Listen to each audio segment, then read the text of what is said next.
ಎಲ್ಲರಿಗೂ ನಮಸ್ಕಾರ. ಇವತ್ತು ನಾವು ಒಂದು ಬಹಳ ಮುಖ್ಯವಾದ ವಿಷಯದ ಬಗ್ಗೆ ಮಾತಾಡೋಣ. ಅದೇ ಸಾರ್ವಜನಿಕ ಹಣಕಾಸು ಮತ್ತು ಬಜೆಟ್. ಅಂದ್ರೆ ಒಂದು ದೇಶ ತನ್ನ ಹಣವನ್ನ ಹೇಗೆ ನಿಭಾಯಿಸುತ್ತೆ ಅನ್ನೋದು. ಕೇಳೋಕಿದೇನೋ ದೊಡ್ಡ ವಿಷಯ ಅನ್ಸ್ಬಹುದು, ಆದ್ರೆ ಇದು ನಮ್ಮೆಲ್ಲರ ಬದುಕಿನ ಮೇಲೆ ನೇರ ಪರಿಣಾಮ ಬೀರುತ್ತೆ. ಹಾಗಾದ್ರೆ ಬನ್ನಿ, ಇದರ ಬಗ್ಗೆ ಆಳವಾಗಿ ತಿಳಿದುಕೊಳ್ಳೋಣ. ನಾವು ದಿನನಿತ್ಯ ಓಡಾಡೋ ರಸ್ತೆಗಳು, ಮಕ್ಕಳು ಹೋಗೋ ಶಾಲೆಗಳು, ಆಸ್ಪತ್ರೆಗಳು, ಇದಕ್ಕೆಲ್ಲ ಹಣ ಎಲ್ಲಿಂದ ಬರುತ್ತೆ ಅಂತ ನಾವು ಯಾವತ್ತಾದ್ರೂ ಯೋಚನೆ ಮಾಡಿದೀವಾ?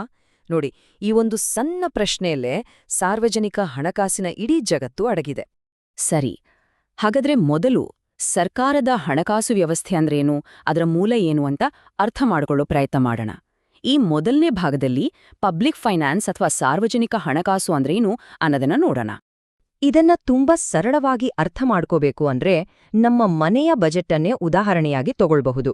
ಸಾಮಾನ್ಯವಾಗಿ ಮನೆಯಲ್ಲಿ ತಿಂಗಳಿಗೆ ಎಷ್ಟು ದುಡ್ಡು ಬರುತ್ತೆ, ಎಷ್ಟೆಲ್ಲ ಖರ್ಚಾಗುತ್ತೆ, ಎಷ್ಟು ಉಳಿತಾಯ ಮಾಡಬಹುದು ಅಂತ ಲೆಕ್ಕ ಹಾಕ್ತೀವಲ್ಲ, ಸಾರ್ವಜನಿಕ ಹಣಕಾಸು ಕೂಡ ಹೆಚ್ಚು ಕಡಿಮೆ ಇದೇ ರೀತಿ. ಆದ್ರೆ ವ್ಯತ್ಯಾಸ ಇಷ್ಟೇ, ಇದು ಒಂದು ಮನೆಗೆ ಅಲ್ಲ, ಇಡೀ ದೇಶಕ್ಕೆ ಸಂಬಂಧಿಸಿದ್ದು. ಸರಿ, ಹಾಗಾದ್ರೆ ಇದರ ಅಧಿಕೃತ ವ್ಯಾಖ್ಯಾನ ಏನ್ ಹೇಳುತ್ತೆ ನೋಡೋಣ. ಸಾರ್ವಜನಿಕ ಹಣಕಾಸು ಅಂದ್ರೆ ಸರ್ಕಾರಕ್ಕೆ ಎಲ್ಲಿಂದ ಆದಾಯ ಬರುತ್ತೆ, ಅಂದ್ರೆ ಹಣದ ಮೂಲ ಯಾವುದು ಮತ್ತು ಬಂದ ಹಣವನ್ನ ಎಲ್ಲಿ ಹೇಗೆ ಖರ್ಚು ಮಾಡಲಾಗುತ್ತೆ ಅನ್ನೋದನ್ನ ನೋಡ್ಕೊಳ್ಳುವ ಒಂದು ಸಂಪೂರ್ಣ ವ್ಯವಸ್ಥೆ. ಸಿಂಪಲ್ ಆಗಿ ಹೇಳೋದಾದ್ರೆ ಆದಾಯ ಮತ್ತು ವೆಚ್ಚದ ನಿರ್ವಹಣೆ. ಒಂದು ದೇಶದ ಆರ್ಥಿಕ ಆರೋಗ್ಯ ಹೇಗಿದೆ ಅನ್ನೋದು ಇದೇ ವ್ಯವಸ್ಥೆ ಮೇಲೆ ನಿಂತಿರುತ್ತೆ. ಓಕೆ, ಸರ್ಕಾರಕ್ಕೆ ಆದಾಯ ಇದೆ, ಖರ್ಚಿದೆ ಅಂತೆ ಗೊತ್ತಾಯ್ತು. ಈಗ ಮುಂದಿನ ಪ್ರಶ್ನೆ, ಈ ಆದಾಯ ಸರ್ಕಾರಕ್ಕೆ ಬರೋದಾದ್ರೂ ಎಲ್ಲಿಂದ? ಹಣದ ಮೂಲ ಯಾವುದು? ಬನ್ನಿ, ಈ ಎರಡನೇ ಭಾಗದಲ್ಲಿ ಸರ್ಕಾರದ ಆದಾಯದ ಮೂಲಗಳ ಬಗ್ಗೆನೇ ಮಾತಾಡೋಣ. ಸರ್ಕಾರದ ಬೊಕ್ಕಸಕ್ಕೆ ಅಂದ್ರೆ ಖಜಾನೆಗೆ ಹಣ ಬರಲು ಮುಖ್ಯವಾಗಿ 3 ದಾರಿಗಳಿವೆ. ಮೊದಲನೇ ಮತ್ತು ಅತಿ ಮುಖ್ಯವಾದದ್ದು ತೆರಿಗೆಗಳು. ಎರಡನೇದು ತೆರಿಗೆಯೇತರ ಆದಾಯ. ಮೂರನೇದು ಸಾಲಗಳು. ಈಗ ಒಂದೊಂದಾಗಿ ಇವುಗಳ ಬಗ್ಗೆ ನೋಡೋಣ. ಮೊದಲನೇದಾಗಿ ತೆರಿಗೆಗಳು. ಇದು ಸರ್ಕಾರದ ಆದಾಯದ ಅತಿ ದೊಡ್ಡ ಮೂಲ ಅಂತಾನೆ ಹೇಳ್ಬೋದು. ಉದಾಹರಣೆಗೆ ಸಂಬಳದ ಮೇಲೆ ಕಟ್ಟುವ ಇನ್ಕಮ್ ಟ್ಯಾಕ್ಸ್, ನಾವು ಕೊಂಡುಕೊಳ್ಳೋ ಪ್ರತಿಯೊಂದು ವಸ್ತು ಮತ್ತು ಸೇವೆ ಮೇಲೆ ಹಾಕುವ GST, ಹಾಗೆ ದೇಶದಿಂದ ಹೊರಗೋಗುವ ಮತ್ತು ಒಳಗೆ ಬರುವ ವಸ್ತುಗಳ ಮೇಲಿನ ಆಮದು ರಫ್ತು ತೆರಿಗೆಗಳು, ಇವೆಲ್ಲ ಇದರಲ್ಲೇ ಬರುತ್ತೆ. ಸರ್ಕಾರದ ಆದಾಯಕ್ಕೆ ತೆರಿಗೆ ಒಂದೇ ಮೂಲ ಅಲ್ಲ. ಎರಡನೇದಾಗಿ ತೆರಿಗೆಯೇತರ ಆದಾಯ ಕೂಡ ಇದೆ.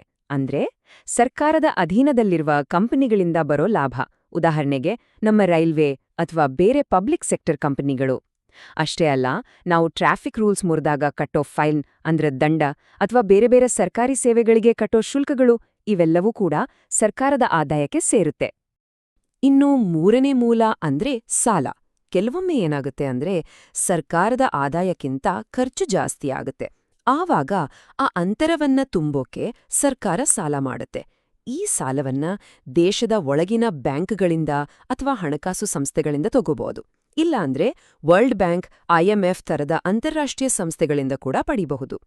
ಸರಿ, ಸರ್ಕಾರಕ್ಕೆ ದುಡ್ಡು ಎಲ್ಲಿಂದ ಬರುತ್ತೆ ಅಂತ ನೋಡಿದ್ವಿ. ಈಗ ಆ ಬಂದ ಹಣವನ್ನ ಸರ್ಕಾರ ಹೇಗೆ ಖರ್ಚು ಮಾಡೋಕೆ ಪ್ಲಾನ್ ಮಾಡುತ್ತೆ ಅನ್ನೋದನ್ನ ನೋಡೋಣ. ಇಲ್ಲೇ ನೋಡಿ, ಬಜೆಟ್ ಅನ್ನೋ ಒಂದು ಪ್ರಮುಖವಾದ ಪದ ಚರ್ಚೆಗೆ ಬರೋದು. ಹಾಗಾದ್ರೆ ಬಜೆಟ್ ಅಂದ್ರೆ ಏನು? ಅದು ಬೇರೇನೂ ಅಲ್ಲ, ಒಂದು ವರ್ಷಕ್ಕೆ ಸರ್ಕಾರದ ಫಿನಾನ್ಷಿಯಲ್ ಪ್ಲಾನ್. ಅಂದ್ರೆ ಮುಂದಿನ ಆರ್ಥಿಕ ವರ್ಷದಲ್ಲಿ ಸರ್ಕಾರಕ್ಕೆ ಎಷ್ಟು ಆದಾಯ ಬರಬಹುದು ಅಂತ ಅಂದಾಜು ಮಾಡೋದು ಮತ್ತು ಆ ಹಣವನ್ನ ಯಾವ್ಯಾವ ಕ್ಷೇತ್ರಗಳಿಗೆ, ಯಾವೆಲ್ಲ ಯೋಜನೆಗಳಿಗೆ ಖರ್ಚು ಮಾಡಬೇಕು ಅನ್ನೋದರ ಒಂದು ಡೀಟೇಲ್ಡ್ ಪಟ್ಟಿ. ಇದೇ ಬಜೆಟ್. ಬಜೆಟ್ನಲ್ಲಿ ಮುಖ್ಯವಾಗಿ 3 ವಿಧಗಳಿವೆ. ಮೊದಲನೇದು ಬ್ಯಾಲೆನ್ಸ್ಡ್ ಬಜೆಟ್, ಅಂದ್ರೆ ಸಮತೋಲನ ಬಜೆಟ್. ಇಲ್ಲಿ ಆದಾಯ ಎಷ್ಟಿರುತ್ತೋ ಖರ್ಚು ಅಷ್ಟೇ ಇರುತ್ತೆ, ಗಳಿಸಿದ್ದನ್ನೇ ಖರ್ಚು ಮಾಡೋದು. ಎರಡನೇದು ಡೆಫಿಸಿಟ್ ಬಜೆಟ್, ಅಂದ್ರೆ ಕೊರತೆ ಬಜೆಟ್. ಇದು ಭಾರತದಂತಹ ಅಭಿವೃದ್ಧಿಶೀಲ ದೇಶಗಳಲ್ಲಿ ತುಂಬಾನೇ ಕಾಮನ್. ಯಾಕಂದ್ರೆ ದೇಶದ ಅಭಿವೃದ್ಧಿಗೆ, ಅಂದ್ರೆ ಹೊಸ ರಸ್ತೆ, ಮೆಟ್ರೋ, ಈ ಥರದ ಯೋಜನೆಗಳಿಗೆ ಆದಾಯಕ್ಕಿಂತ ಹೆಚ್ಚು ಖರ್ಚು ಮಾಡಬೇಕಾಗತ್ತೆ.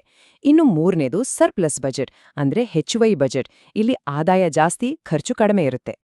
ಇಷ್ಟೊತ್ತು ನಾವು ಪಬ್ಲಿಕ್ ಫೈನಾನ್ಸ್, ಆದಾಯ, ಬಜೆಟ್ ಅಂತ ಮಾತಾಡ್ದ್ವಿ. ಆದ್ರೆ ಇದೆಲ್ಲ ನಮ್ಗ್ಯಾಕೆ ಬೇಕು? ಒಬ್ಬ ಸಾಮಾನ್ಯ ಪ್ರಜೆಗೆ ಇದೆಲ್ಲ ಯಾಕೆ ಮುಖ್ಯ?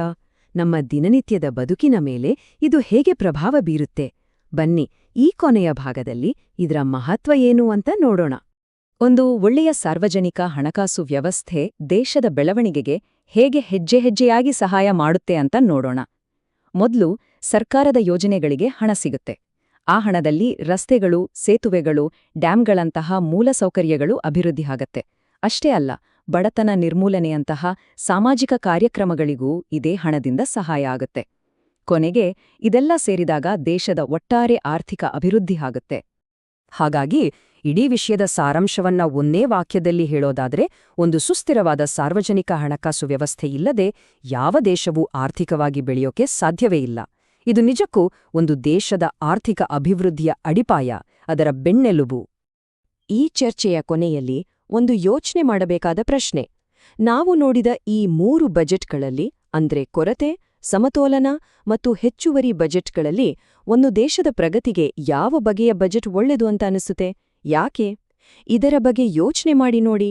ಮುಂದಿನ ವಿವರಣೆಯಲ್ಲಿ ಮತ್ತೊಮ್ಮೆ ಸಿಗೋಣ.